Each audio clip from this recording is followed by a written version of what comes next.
La Chine est l'un des plus grands pays au monde. Aujourd'hui, on peut le traverser dans le même laps de temps qu'une journée moyenne de travail.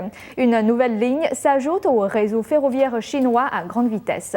Elle reliera Pékin à Canton et ramènera le temps de trajet de plus de 20 heures à seulement 8 heures. Mais comme toute chose liée au voyage, cette mise à jour n'est pas faite sans accroc. La Chine a dévoilé la plus longue ligne ferroviaire à grande vitesse au monde. Cette ligne relie Pékin à Canton, elle s'étend sur plus de 1428 km.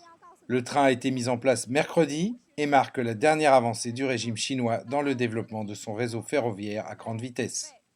Avec une vitesse de 299,34 km par heure, la liaison entre les deux villes est maintenant ramenée à environ 8 heures. Un ancien train sur une ligne parallèle met près de 24 heures pour faire le même voyage. Les médias d'État ont annoncé qu'un billet low cost sur le nouveau train coûtera 139 $ par voyageur, mais les billets les plus chers vont jusqu'à plus de 400 $. Le réseau ferroviaire à grande vitesse de la Chine a connu quelques dérapages ces dernières années. Une collision mortelle en juillet 2011 avait suscité des inquiétudes vis-à-vis de la sécurité et de la gestion du système.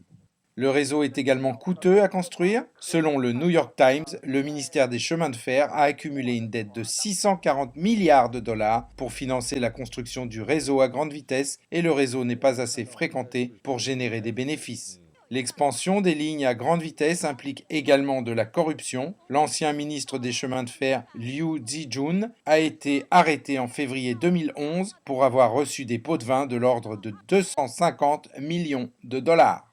Pourtant, les autorités chinoises ont l'intention de poursuivre la construction du réseau ferroviaire à grande vitesse. Les itinéraires planifiés devraient relier la Russie et l'Asie du Sud. Nouvelle NTD.